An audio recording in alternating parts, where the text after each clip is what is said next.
Frida Gitas, a former CNN producer and correspondent, is a world affairs columnist. She is a frequent opinion contributor to CNN, a contributing columnist to The Washington Post and a columnist for World Politics Review. Follow her on Twitter at Frida Gitas. The views expressed in this commentary are her own. View more opinion on CNN. President Donald Trump is used to taking questions from celebrity anchors at Fox News, who lob softballs greased with praise. His appearance in a town hall Tuesday night, held by ABC News, featuring questions from undecided voters in Pennsylvania, was an altogether different experience.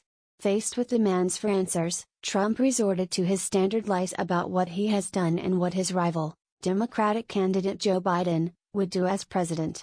The most obvious conclusion one can reach watching Trump lie about his own record and about what Biden proposes, is that Trump simply does not believe he has a superior plan to offer voters. He looked like a fast-talking salesman hawking an inferior product. Consider, for example, his answer when Elzia Black, who was born with a serious illness, and asked about his efforts to get rid of the Affordable Care Act, known as Obamacare, which guarantees coverage for people with pre-existing conditions. Trump responded with a fictional tale about Biden's health care plans, so detached from reality that ABC's George Stephanopoulos had to stop him by asserting a barrage of facts, to which Trump responded with the only ammunition he could find, even more lies. The president claimed that Biden and the Democrats will get rid of pre-existing condition coverage, while he will offer a plan to protect it. If one could create reality by repeating a lie, a Trump health care plan that is better than Obamacare, any Trump health care plan, would have materialized long ago. Trump has been claiming he has won for at least 4 years. Again, on Tuesday he repeated this promise.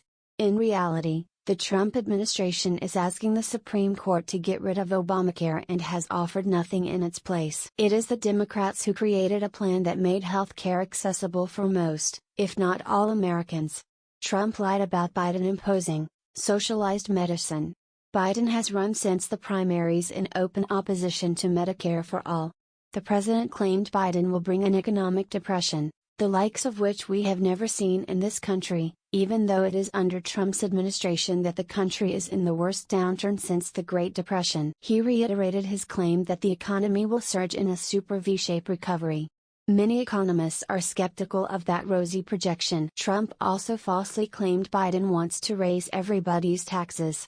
Biden has said he will raise taxes on people earning $400,000 a year or more. Trump lied, equivocated and misled about the pandemic, claiming against all evidence that we're rounding the corner, and in spite of expert predictions that more than 410,000 Americans will have died of COVID-19 by the end of this year.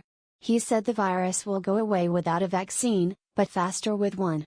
In a curious moment, he explained that the virus would disappear as you'll develop herd, like a herd mentality.